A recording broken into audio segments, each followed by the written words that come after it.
Courage is immortal. Let's talk about Thor.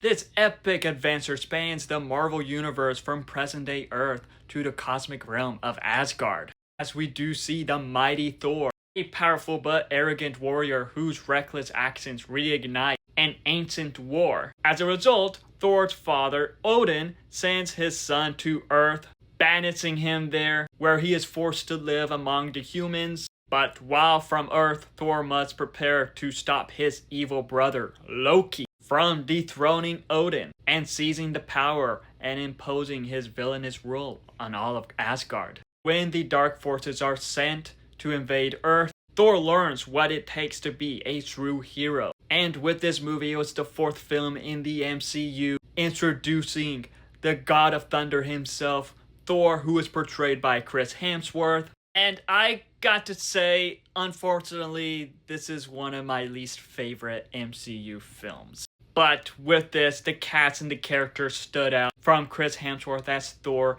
the God of Thunder. And I thought that Chris Hemsworth did great in the role, as we do see the God of Thunder himself be this arrogant warrior. But seeing him learn throughout the film, I do think that Chris Hemsworth did great portraying that. I also do get Natalie Portman as a Jane Foster. And I thought she was a great character, and I do think she had great chemistry and dynamics with Chris Hemsworth. We do see Tom Hiddleston as Loki, who was definitely a standout in this. We also see Anthony Hopkins as Odin, Idris Elba as Heimdall, Stellan Skarsgård, Kat Dennings, and also Clark Gregg coming back as Agent Coulson. I do believe that Anthony Hopkins gave a powerful performance as Odin, and I just thought that the cast in general was great. And one part of the film that stands out to me was just how Asgard looked, because with Asgard it had Shakespearean vibes throughout it, how the Asgardians were very Shakespearean. And I just thought that was just fascinating. I wish that the film spent more time exploring Asgard instead of just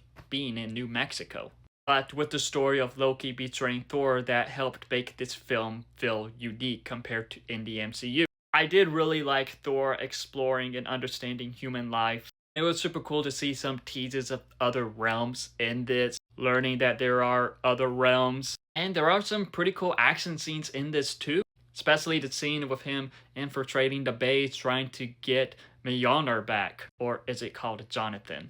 But with this film, there are several flaws, like how it just went from Asgard straight to New Mexico. I think that probably could have been a bit better. And unfortunately, there were just parts in this that felt bland and just dragged on at times. And I do feel like there could have been more to Thor, to his redemption arc, for him to become worthy once again. Overall, with the first Thor movie, I thought it was just okay. It is unfortunately not my favorite in the MCU, but yet it is still a good introduction to the character. A great introduction to the Thor mythos in the MCU side. And pretty much as a great introduction to Loki also. Two great characters that people love. But have you seen Thor? If so, what are your thoughts on it? Let me know in the comments below and follow me for more.